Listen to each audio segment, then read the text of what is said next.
J.O. on the beat.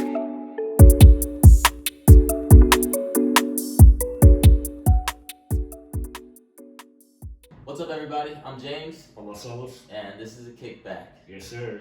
So today we're sitting with CHISongwriter. What's up, man? How you doing? What's good?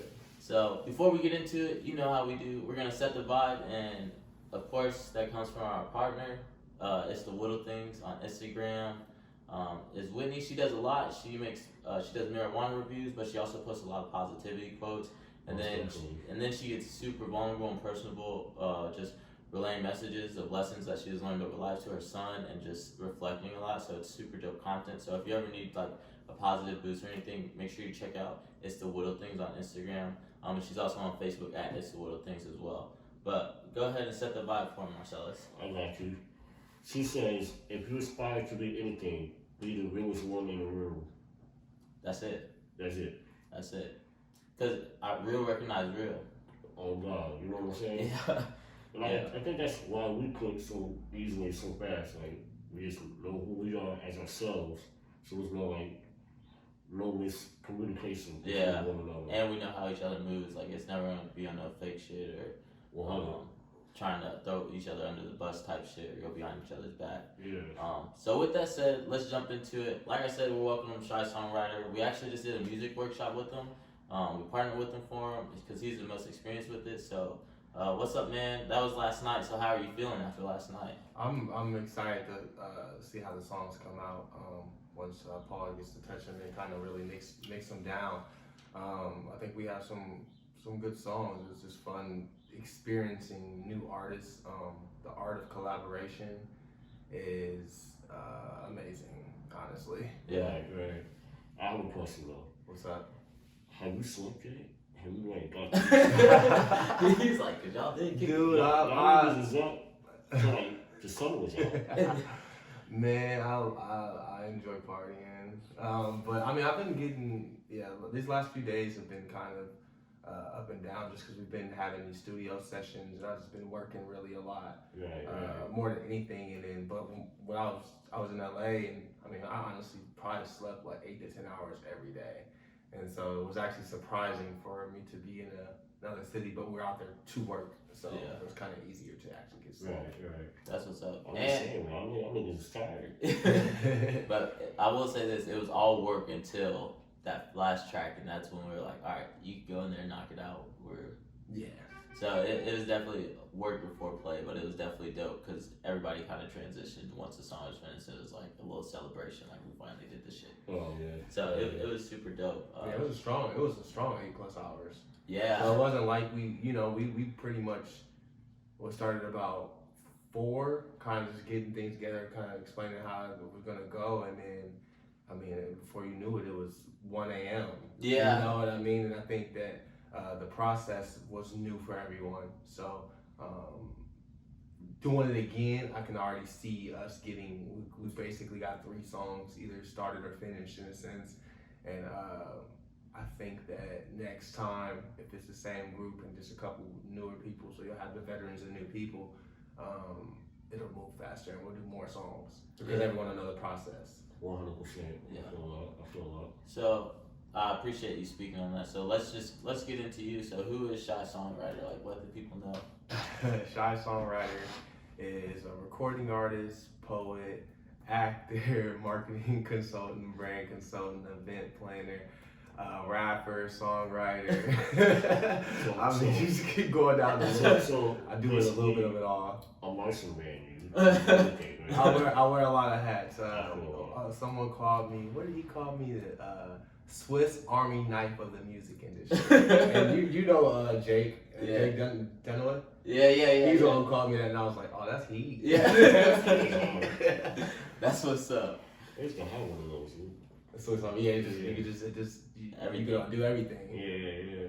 That's what's up, man. So you said you were just in LA. What were you out there doing? I was doing some songwriting and ended up starting from just writing 1 or 2 songs to end up doing a whole project. I mean, the artists enjoyed what we were doing, and now we went from just being like a songwriter, and then Swerve, my manager and business partner, had producing beats, to us executive producing the project. Yeah. So it kind of just like moves. So when it's very exciting to be appreciated, because when you go in to work with someone you've never worked with before and you're trying to like present songs to them, you're like, okay, hopefully they like my lyrics and they like my cadences and such, and she just vibe with it. So I'm excited to when that all comes together. You know, we'll speak on that more. Yeah. Can you describe how that works as far as like someone reaching out to you or like flying out to LA? You know, how does the collaboration work to get to that point? You know. Well, this was with this one. A producer I used to work with. He's the manager of the artist, and he reached out to my manager and was like, "Yo, we need some writers because we're getting a lot of producers sending us stuff, and we kind of can't keep up, and like we must have more fresh songs." So Swerve let me know, and I'm like, "Bet, like let's do it." And then he was like, "All right." Well, we just kept talking about it, and then we were on vacation, and it was like I want to say it was like 4 or 5 in the morning, and we were just kind of, you know, just in Miami enjoying ourselves, and not getting no sleep. and I'm texting him, and I was like, "So what do you think about LA?" Dude, I just booked the flight like 5 minutes ago. I was like, "I guess we're going." Yeah. So it's that's kind of more of the process in that regard. We ended up our managers linked up and then put us together, which is a really cool like. All right, I'm an artist. Yeah, yeah. It definitely sounds like one of those moments. Like, yeah, this shit for real. This is for real. Especially flying to LA, man. That's awesome. Yeah. Was that your first time there? First time in LA. Nice. First time in LA. So no, yeah, that is hard. Cause you know that is cause so you're from Peoria, born in Chicago, from Peoria, and you rep the 309 very heavy. Yeah. So with that said, like you're also like a small town kid, so.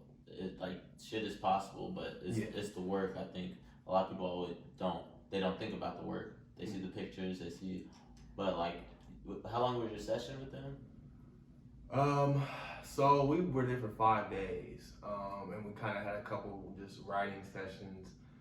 We had 2 studio sessions. One studio session was mainly just messing around with just beats without the artist and more just like on the producer end. And then the other one, once we sat down, wrote the songs, practiced them, we ended up doing like an 8-hour session. And it was like a 9 to 5, and I'm not talking 9 a.m., I'm talking 9 p.m. to 5 a.m. Yeah. So we were in there and then had to fly back out and then to get to this. Yeah. So it was a process, man. It was amazing though. That's what's up. You saw like you're grinding, man, and that's inspiring, you know, especially you being a small town kid. Right.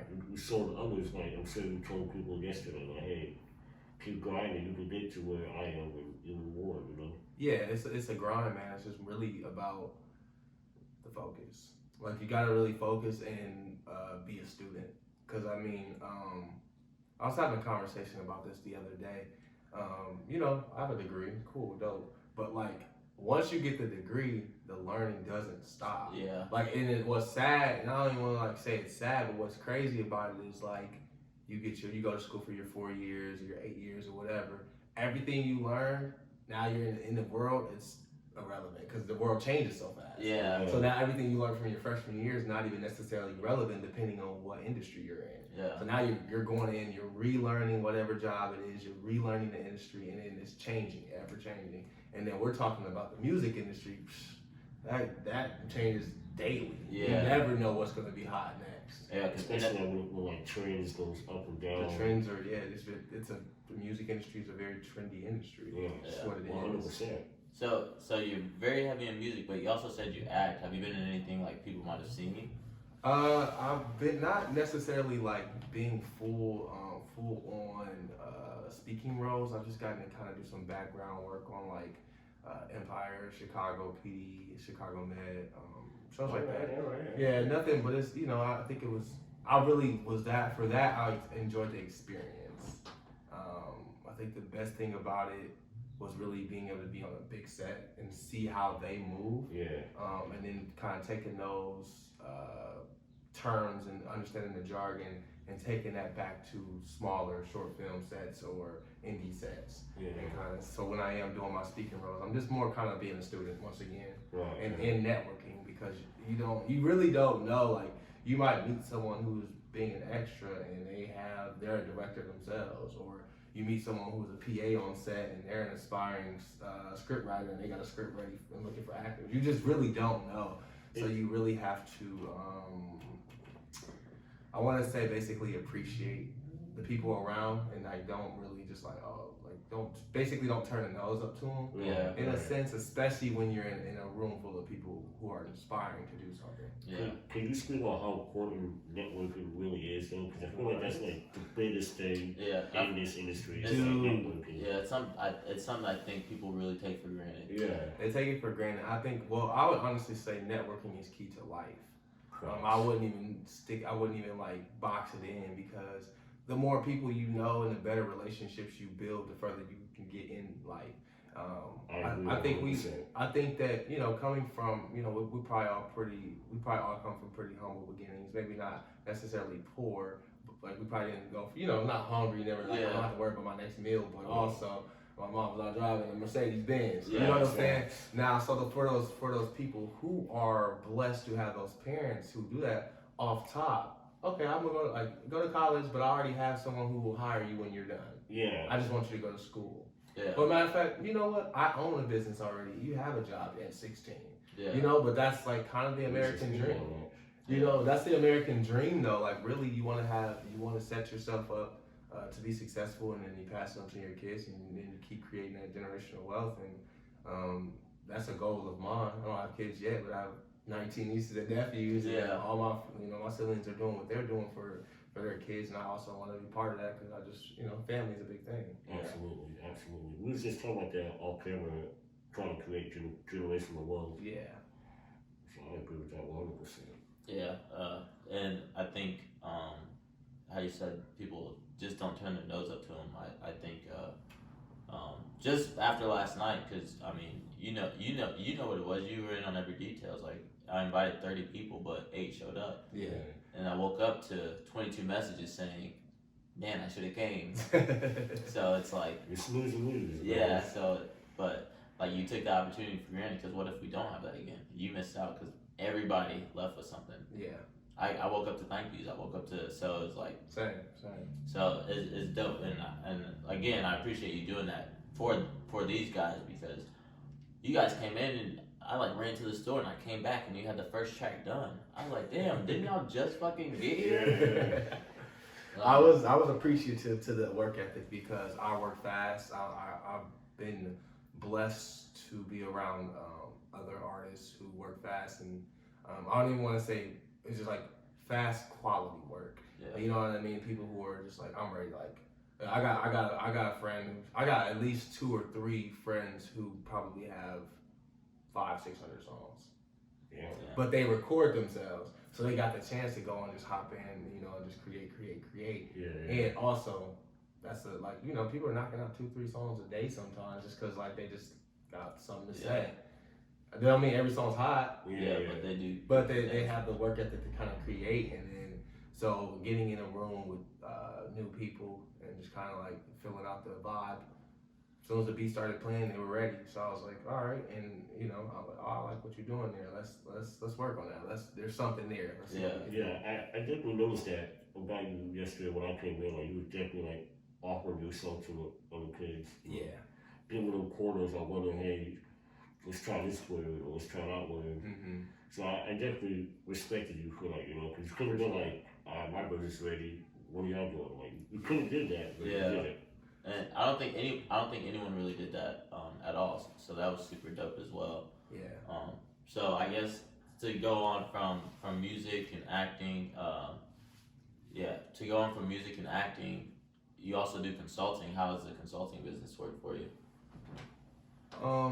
So the consulting business is more a place where I get to teach the things I've learned. I went to going to school for marketing. I worked for a company. I worked for a couple companies. I worked for people, and I just was like, I think that I can do things on my own terms. Shout out to COVID.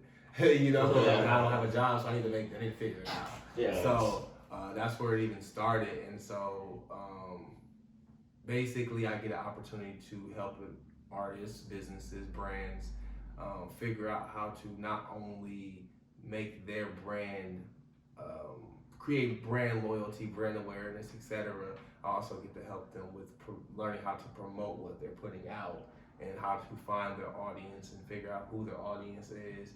I've done it. I've done different businesses to just artists as well. And when you work in marketing, truthfully, you automatically have to be once again a Swiss Army knife, because you're not, unless you work for a specific company, most of the times you're gonna get so many different industries needing marketing. Like, dude, you might not know anything about, hey man, I have a frog company. I'm just saying something stupid, but hey, we actually distribute frogs to the schools to be dissected. I'm sorry that was so dark, but something it's a possibility. But there's a business behind it, right? But I don't really know how to do it necessarily. Okay, well, now I gotta go study this real fast. Let me get some information on it, and then also add in my knowledge on distribution, and then I'll put that together. Boom, help you out. However long it's an hour, plus depending on how much they need. And honestly, an hour does so well. I've watched some people flourish, man. Like with clothing companies, just like go from just selling like a couple to like literally like, man, I'm sold out right now. I'm sold out right now. Every other week, they're like, I'm sold out. I don't know, how much inventory they personally have, but just getting to say I'm sold out is an amazing feeling as a small business. So, but yeah, that's basically how it works. I kind of just let the person come in with their questions and what knowledge they need, and I even will kind of help people walk through the situation. You know what I mean? For example, like if someone's like, well, let's use music for example, and so they're like, well, I don't understand how to make money from my music at all. Okay, let me help you. I'm gonna set you up. Let me show you how to set yourself up with a PRO. Let me show you how to get on song trucks. Let me show you how to register your songs properly. But that's an hour process. Yeah. So now, boom, next hour, like, I'm sorry but I'm not an asshole about it. Like, if we go run over a little time, I'm not gonna charge you just because I appreciate my service and respecting my knowledge. Yeah. So that's good. That's very dope. I don't even know that kind of stuff. Yeah. Oh yeah. Music is a lot. Music's a lot. Like, there's a whole business behind music that people just don't realize what's there. They don't realize what's there. I don't think that they care, because they're mainly just like, dude, I want to be famous. Yeah. Can I ask you, was that like your aspiration? Like, do you care about the accolades, about fame or anything like that? Or do you like just being the songwriter or like consulting with people? Like, would you rather do that or do you want the fame? I think that originally when I first started, not knowing any better and also being fucking 15, I wanted fame, because it's like, that's like, you're young, you don't know any better. Right. And I think within the last few years, still, I never sat down and thought, what are my real goals about being in music? Like, so I've been having those conversations about goals, and I was like, well, it's easy to be like, yeah, man, like Drake did this or Lil Wayne did that, and then you start thinking like, all right, like, is that who I think I'm gonna be? That's the 1%. Yeah. It's okay not to be the 1%. Yeah. So I was like, well, people need to hear that, by the way. It's okay to not be the 1%. Yeah. Like, it's okay. Like, so, and also, just because you're famous doesn't mean you're making money. Yeah.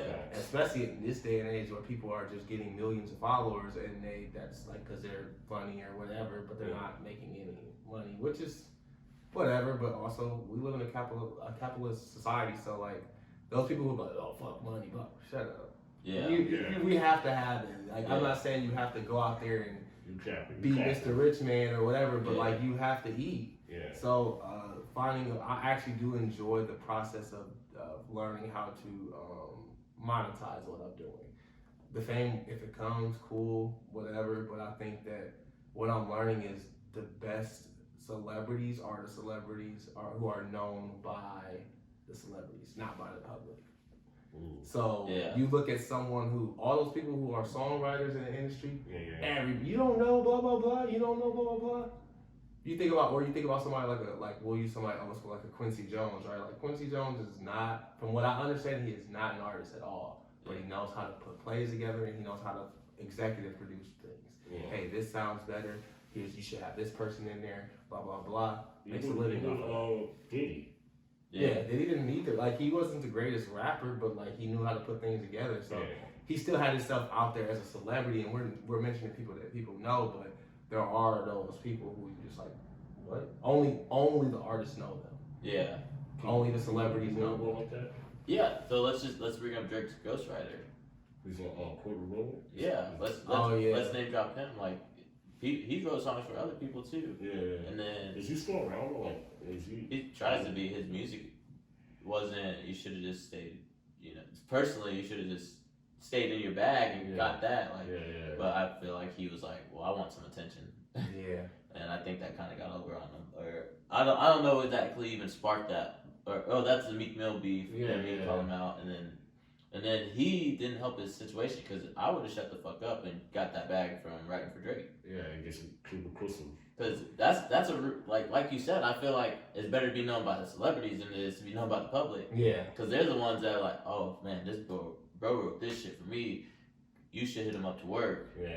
And then, but he wanted the million followers and that. But it's like how you got your million followers. People are probably like, yeah. So. And I mean, it's once again, it's a personal thing. Some people really do like the attention. I'm not really.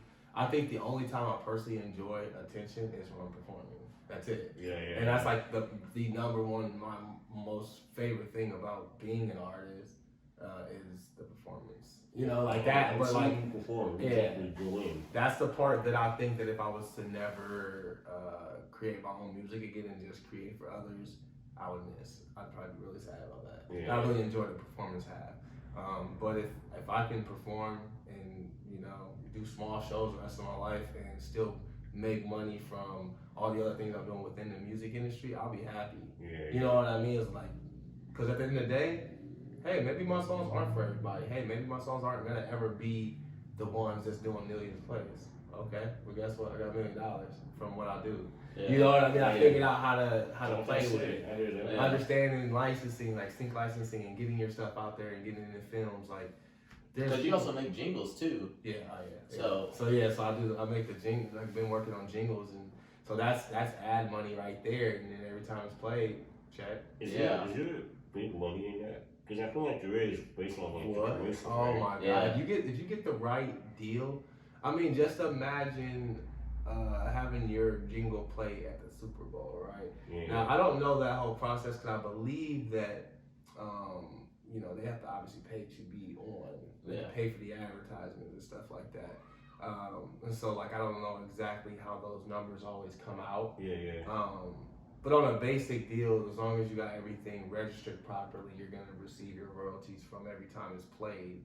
Depending on, once again, depends on your deal, because some people get like I'm going to pay you one time to use this and you won't get any royalties. Yeah. And depending on who you are, you might be like, shit, you gonna pay me $5K for this? Bet. Yeah, you know, I just did that.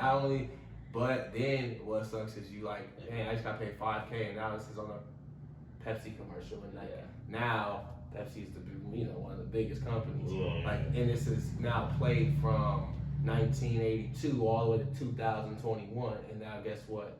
You only got $5,000 for it, and you pass away. Guess who's not making any more money? For your family. Yeah. You know, because like that's basically what your royalties do, is kind of like feed you guys forever. Passive income. Passive income. Passive income. So passive income is money that makes money for you. So I guess just to add on, so I get email for sync offers and stuff like that, and you know they'll be like, we'll give you 25,000 for this pop funk song. They'll give examples of what they want, like if you got it, send it to us. But people don't realize there's a lot of T's, a lot of I's, and you have to have that shit ready. Like when I told my artists, I was like, you need this, and this in a Google sheet. That way, if we get an opportunity, we have it, then we can send it like that, no hesitation. And they're like, that's a part of music. I was like, yes, that's a part of music, because that's a whole separate bag. Because like you said, and then that's where the negotiation comes in, because it's like you can get this 25K and have it in this movie, but if that movie does well, gets good reviews, and it's like, now every time motherfuckers watch the movie, buy the movie, you're getting something. So it's like but like that's just another bag. A lot of people focus on streaming royalties, but it's like, man, if you can get your song in a small ass movie, like that'll definitely pay more than a streaming royalty. So Yeah, definitely. And it's just once again, it's just what's your goals? You know what I mean? That's like kind of where it all lays down to. And I think a lot of the knowledge, like I've learned a lot of this over experience, and I think that a lot of independent artists just don't care to learn. Yeah. Because they're just so focused on like, dude, I'm the hottest in my city. Like everybody should be listening to me. Oh, you don't listen to my music. Fuck you. Blah blah blah. Instead of like actually figuring out how to get people to want to listen to your music. Yeah. Instead of figuring out how to make sure that your music is quality. Instead of focusing on how to build a team. You know what I mean? How to make sure my business is in order. That's not what they're worried about. They just want that instant gratification of, hey, your song's hot. Yeah, I know. Sure. Yeah, and speaking on that, I've worked with people that are like that, and it's like, you got the game so fucked up if you think anyone gives a fuck how good your music is. Like, I'm glad it is dope. I'm glad you have good quality, but who the fuck is listening to that you don't message? Yeah. How many people are keeping that in rotation? Yeah. And it's like the way when you get mad and you snap off because people aren't keeping it in rotation, that's not gonna make me want to keep it in rotation. And if I had it in my rotation, why is he acting like that? Yeah. So you don't reach one take the wall. Yeah, because egos are a motherfucker, especially with music. And I mean, I'm sure you ran into a lot over your time experiences. So how long have you been in music? You said you started when you were 15. Oh man, yes, we're working on about 15 years, man. Like that's kind of like the whole creation process, and looking back on it, I mean, we were 16 booking our own shows. Yeah. Not even like knowing any better. You know what I mean? We didn't know any better. We were just like, oh, we're getting paid to do shows at 16, not knowing like, hey, this is like something. If we would have had our shit together back then, it would be a whole different game. I would have. Like I said, like I've said in the interviews before, we had a song hit over 100,000 plays on our like third song released. Yeah. Third song released, put out. Yeah. You know what I'm saying? That's before playlisting. That's before all that playlisting. shit. So there was no such thing as streaming royalties that we knew of. And so maybe back then, maybe you did have your stuff registered, and you could have probably could have been getting them BMI checks, but we didn't know anything about that. Yeah. We didn't know anything about it. So, and I don't even know if that's how MySpace works. So, like, don't quote me on that because I have not at all looked into that. Yeah. It does. But I think it works like that maybe back then. Yeah. But like now we have like DistroKid and TuneCore, and it's like those weren't probably around then. So it's like you had to individually upload it to all these and then focus on individuals. So it's very easy now. Like it's I think the process of music getting distributed is very watered down compared to what it was. Yeah. But I did not know that, so that's super dope. That's crazy. What ended up happening? Like you don't get any money for that at all, though, or? So there's a process that you can go back about 3 years. So obviously not happening. Yeah. You can go back about 3 years to get unclaimed royalties. There's a whole process about it. You have to. There's just like a bunch of paperwork. So. Yeah. Gotcha. But if you because what happens is let's say for example, I'm gonna always register my songs. I'm always like, and I'm trying to get on the process of. So before I explain that, so let's say for example, I've been looking at how to like really show people, give people quality work and show that I'm worth working with. So and there's a word I'm actually looking for, and it'll come to me later. But basically, what I'm saying is like, so if you want to get a feature from me, okay, cool, you're gonna pay this much. Now, if you really want me to like really assist you, if you want me to help you market and help, you're gonna pay a little bit more. Yeah. But a lot of artists don't offer that. You go and buy a feature from some big artist, and guess what? Now you just like, damn. You're stuck figuring out how to push it. And that's man, I warned so many people on that. Yeah, but then if you, and also majority of the people who try to work with me aren't registered for shit. If I do a song with you, guess what? I'm gonna register a song. And I'm gonna do it properly. I'm not gonna fuck you over. I'm gonna make sure you, hey, this is what I'm doing. This is how much we should be getting. Blah blah blah. And now someone who's never registered their songs or music has something registered and didn't even know any better, based off of just doing a feature for me. Yeah. Because that's just how I am. Like I want my business side to be right. So if you're working with me, and you also spent the money to work with me, and that's where value.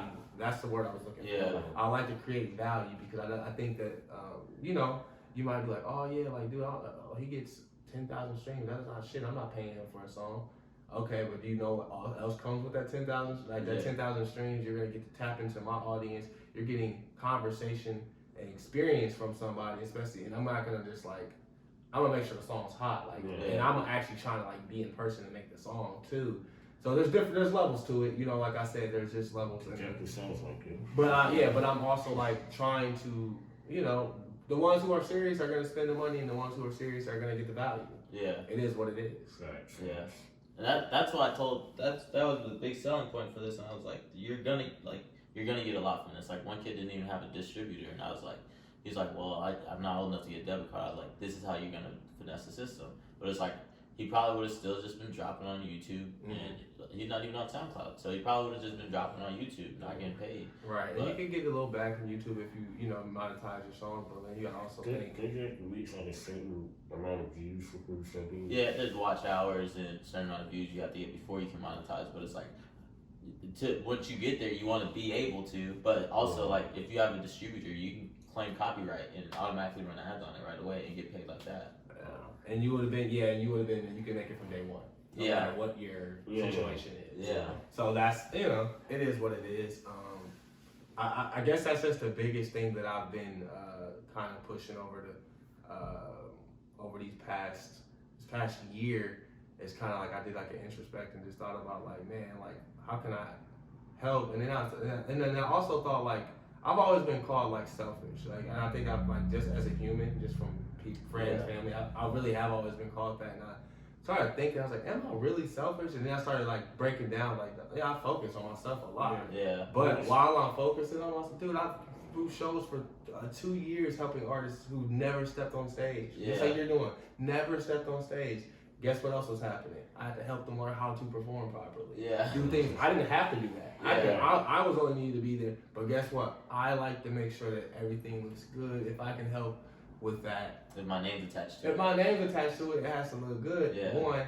And two, like, so if you go with that first, I'm thinking about me first, apparently, in that situation. Yeah. And also, it's like, as a team, like, we have to look good. Yeah. So, like, fuck what I'm saying about my name looking good. Like, we have to look good. Yeah. Like, if we're doing this show, because if you look good and that person looks good and that person, everyone wins. Yeah. But now, like, let's say, for example, you have 5 performers, first person performs, oh, he was dope. Second person, third person's trash, whatever. Just horrible performer, great music, cool. Horrible performer, loses the audience. Now the fourth and fifth person might not. They've lost 3, 4, 5, 10 people, 20 people who just left because they're like, I'm kind of over it. Yeah. So, like, you don't want to do that to each other. And then so you think, like, you're not going to always be that third person. You're not going to always be that. You don't never know when you're going to perform unless you have that in you. If you're just that guy, until you're at that level where you're the headliner. And I think that people just think that they're headliners. Yeah. So you also do events, and like you said, so let's just keep going with that. So break down the headliner thing, because we've had this conversation before, but a lot of people think, I'm headlining because I'm last, and really that's not the position you actually even want most of the time. No, if you're looking at having a local show, you really don't want to be last unless you're 100% bringing all the people. Yeah. If you know for a fact you're bringing all the people, most of the time, the way that it works is most people come for their artists. Yeah. And that's what they're there for, and they'll leave after that, right? Yeah. Some people are there for the aesthetic of the show. They're like, I want to see, let me check out these other artists. But yeah, like, I think people are obsessed with the idea. It's the title of saying, oh yeah, I'm a headliner. Dude, I've done 3 do-it-yourself DIY tours. I was the headliner, quote unquote, based off of how it was set up. I pretty much never performed last. I always performed in the middle because I felt like, dude, you guys are bringing all the people here. Why would I perform last? And one, not maximize my travels, maximize my audience. You know what I mean? Part of me coming out here is to build. Yeah. And also, like, you deserve that spot because you're bringing out the most people. So kind of it helps with the whole show, keeps people there. And if we want to go deeper, we'll go deeper, right? It's now, fuck what I'm talking about. Let's start talking about the venue. Yeah. You can keep 40 people, and let's say, we're just talking small shows. You can keep a place that holds 100 people. You can keep 40 people there for 3 hours. Guess what? They're spending money on drinking, and if there's food, they're spending money on food.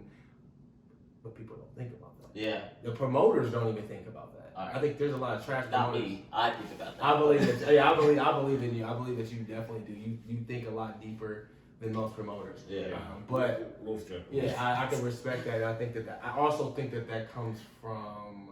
I think that I'm not even like taking credit for it or nothing like that. I think that us having like SUMA and those organizations in college together and just kind of like all like talking about stuff, it helps. Yeah. You know what I mean? Like, It definitely did. Because where we come from, like, I come from Peoria Heights. Like, dude, I graduated with 61 people. Yeah. Quincy's big, but like as far as like your high school's decent size, right? Their high school, what was your class? Or Jacksonville or Jacksonville was 140. Right. 120s. Right. So it's, Bro, y'all are at Flint Stadium. There's no way it was 120. That's a whole ass football field. Well, I was sleeping my graduation, so I don't recall. But I'm still up with my name called. but tap on me. But what I'm getting at though, We're good. but what I'm getting at though is basically there's no information about the music industry where we're from. No. So everything you're learning is you're learning from people and you're learning from like probably online stuff. Barely have a music program. Barely. Yeah, so like you don't understand. No one really understands the business. Understood. You know, this isn't LA. This isn't Atlanta. This isn't New York. Yeah. Got it. Understood. And also, you should take pride in learning what you're trying to do. So, getting back to what I was saying is basically like going to school and taking that time out to like listen to the people around you who were experienced. And so I felt the same way. Like I didn't have any. I don't want to like mentors. In the music industry, everything I've done, I've learned myself in a sense. And then once I got to meet people who were moving right, they were like, "Oh, this is what you do," and I'm gonna probably be learning about the industry until I die. Yeah. Because it just keeps, there's just new stuff every day, and you be like, dude, I feel like I know everything. Now you don't know this. Damn, I didn't know that. Yeah. You know, so like it's a it's a process. Yeah. For sure. So with the event promotion, Goss, he used to book for people and stuff. Goss was killing it in college. Yeah, so Who's this? Who's Goss? this is the homie. He was also a part of SUMA and stuff like that. But I want to shout him out.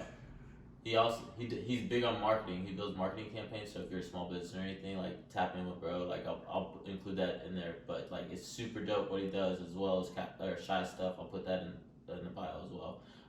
But with that said, he was booking shows, and that's kind of how me and then.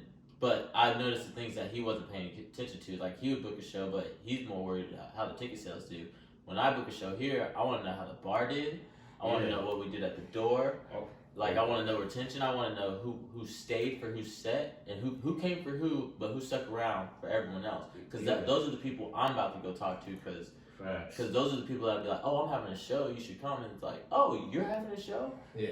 You know, so those are all things I picked up by just watching how he moved, and then I'm like, okay, I think I should do this. And low key, I'm learning by encouragement from you. Like watching how you be like, okay, so we sold like 300 so far today at the bar.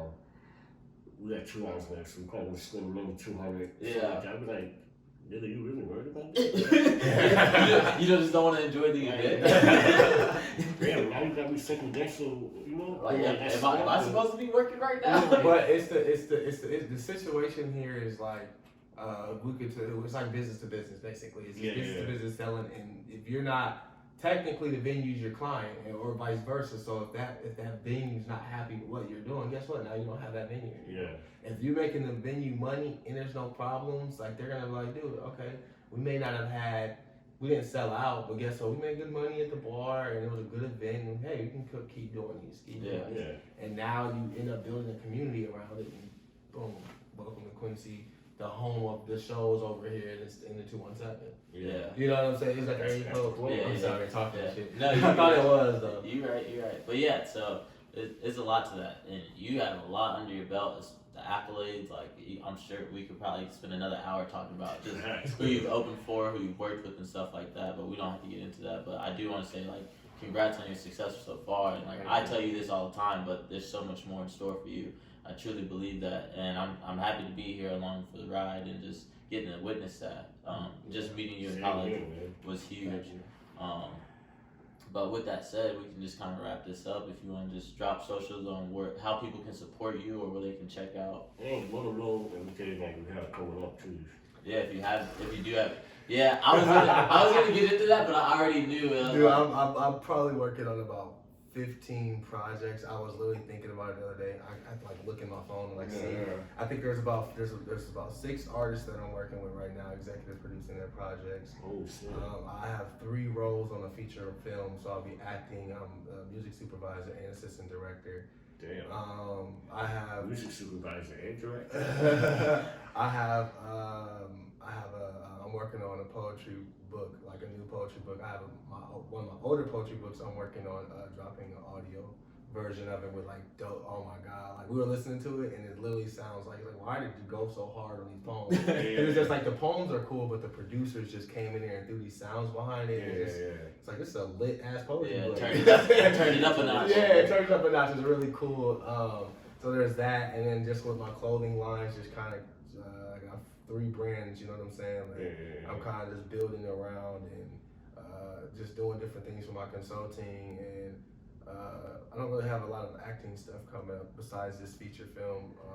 Then we got the Jarren show coming up, so I'm preparing myself to perform for that, and then I'm hosting 2 events, one in Oklahoma and one back home.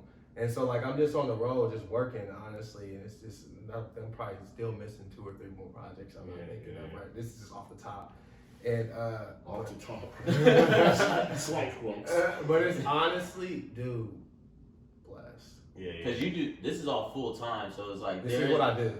There's no I gotta squeeze in this little 8-hour shift somewhere. So this is full time, which is dope too. And this is just on some like another introspect thing. I had this experience before. I used to work for a company doing helping with distribution and promotion for artists, and I was also throwing events at the exact same time. I was touring at the same time, and then I was working a regular job.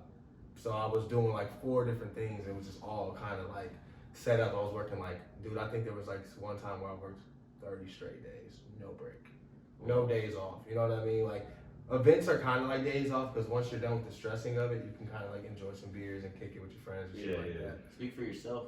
I guess I'm just not. You know me. You know me. I'm a partier. But I had to humble myself because guess what? The company I was working with, we switched some things up logistically, and it went downhill. The place I was working with, they couldn't renew their liquor license, lost that. Then I was still doing music, so that's cool. But now I have to go like full time working a regular job. Humble. Yeah. Because it's like, I was feeling yourself like, dude, I'm doing my shit. Like I'm working full time in music now. And I'm just having another job just to have it. Yeah. And now like, damn, I'm back, and I'm feeling myself, getting too cocky about it. So like this go around, I've been really just super humble, and I think that I've been, really trying to like really genuinely help people. But dude, I don't think you understand. I get messages from people who are like, oh man, like you charge for this? You think you're that fucking good? It's like, dude, I graduated from college learning marketing. I don't have to give that to you for free. Yeah. I don't have to answer any of your questions. You don't know how to register. Dude, you can Google how to do anything that I do. Oh, just talk to the homies about that. But you're not gonna get the personal effect when you're not sitting and talking with me. So that's what you're paying for. You're paying for my time. Dude, I have 15 projects, and I'm squeezing you in to help you improve what you're doing. That's what I'm here for. Like I'm trying to like. I have it tagged on me. Live to be inspired, die in inspiration. It's not a game. You know what I mean? Like that's really embedded in me. So I'm inspired every day, and I'm trying to inspire people. So when I'm gone, guess what? I'm gonna have a legacy. Dude, I might be a legend in Peoria or some shit.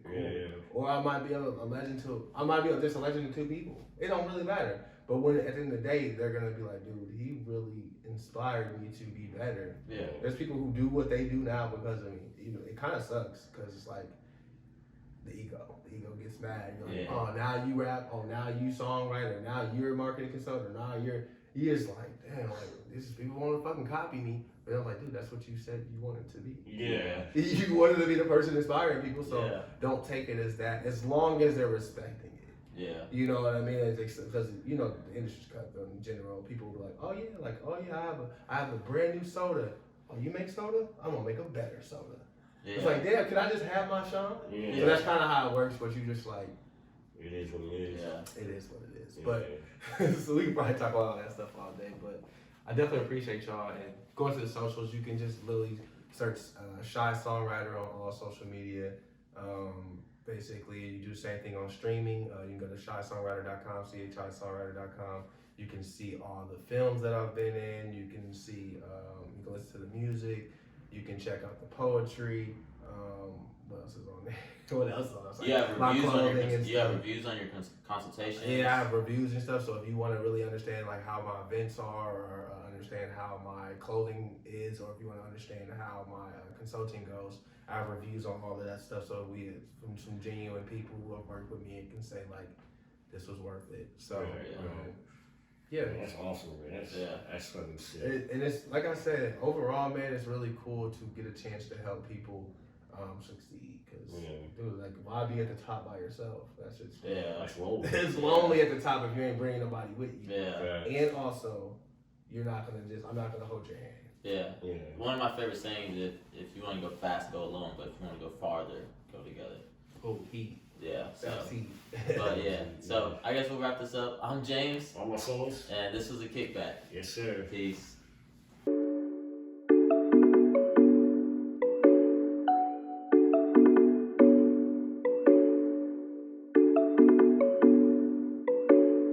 Hey yo, it's J.O. on the beat.